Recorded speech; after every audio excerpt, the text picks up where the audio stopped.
এবার মাদক সম্পৃক্ততায় দেশের শীর্ষস্থানীয় কয়েকজন অভিনেত্রী ও মডেল কন্যা ফেঁসে যাচ্ছেন।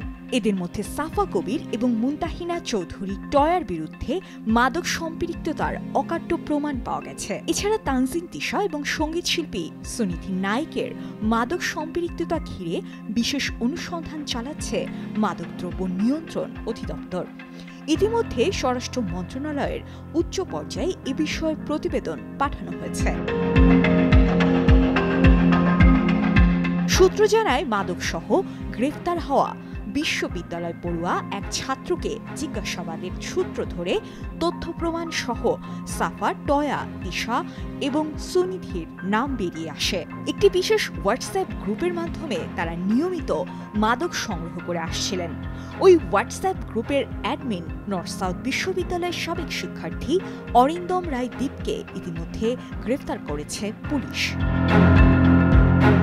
ঘটনা প্রসঙ্গে জানতে চাইলে মামলার তদন্ত কর্মকর্তা নার্কোটিক্সের সহকারী পরিচালক রাহুল সেন গণমাধ্যমকে বলেন, দীপকে গ্রেফতারের পর তার কাছ থেকে কয়েকজন প্রথম সারির অভিনেত্রী ও মডেলদের মাদক সম্পৃক্ততার প্রমাণ পাওয়া গেছে।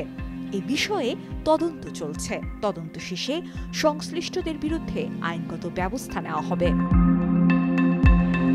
নার্কোটিক্স বলছে, দীপের মোবাইল ফোনের কল লিস্ট ও হোয়াটসঅ্যাপ চ্যাটিংয়ে জনপ্রিয় অভিনেত্রী সাফা, টয়া, তিশা ও গায়িকা সুনিধি নায়েকের মাদক সম্পৃক্ততার তথ্য মিলেছে। এমনকি তাদের পক্ষ থেকে দেওয়া মাদকের অর্ডার সংক্রান্ত কয়েকটি সুনির্দিষ্ট হোয়াটসঅ্যাপ চ্যাটিং রেকর্ডও পাওয়া যায়। গণমাধ্যমের হাতে আসা কয়েকটি চ্যাটিং রেকর্ডে দেখা যায়, 23 এপ্রিল সাফা কবির তার মোবাইল নম্বর থেকে 3টি MDMA অর্ডার করেছেন। এছাড়া 5 সেপ্টেম্বর আরেক চ্যাটিংয়ে মাদকের অর্ডার দেন অভিনেত্রী টয়া। তিনি সাংকেতিক ভাষায় লেখেন, ই লাগবে 5টা। নার্কোটিক্স বলছে, ভারতীয় নাগরিক সুনিধি নায়কও মাদকাসক্ত। তদন্ত সংশ্লিষ্টরা জানান, দীপ গ্রেফতারের পরপরই সংশ্লিষ্টদের কেউ কেউ তাদের মোবাইল ফোন থেকে গোপন চ্যাটিং রেকর্ড মুছে ফেলার চেষ্টা করেন, কিন্তু এতে তারা পুরোপুরি সফল হননি।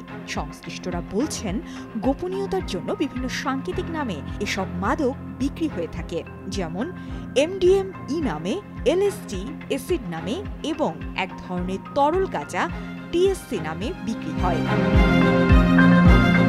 এদিকে মাদক সম্পৃক্ততার অভিযোগ সম্পর্কে প্রতিক্রিয়া জানতে অভিনেত্রী টয়ার সঙ্গে যোগাযোগ করা হলে তিনি বলেন, অরিন্দম রায় দীপ নামের কাউকে তিনি চেনেন না, কোনোদিন তার সঙ্গে পরিচয় হয়নি। অন্যদিকে সাফা কবির ও তানজিন তিশাকে একাধিকবার ফোন করা হলেও তারা সাড়া দেননি। সাজিয়া ইসলাম, কালের কণ্ঠ।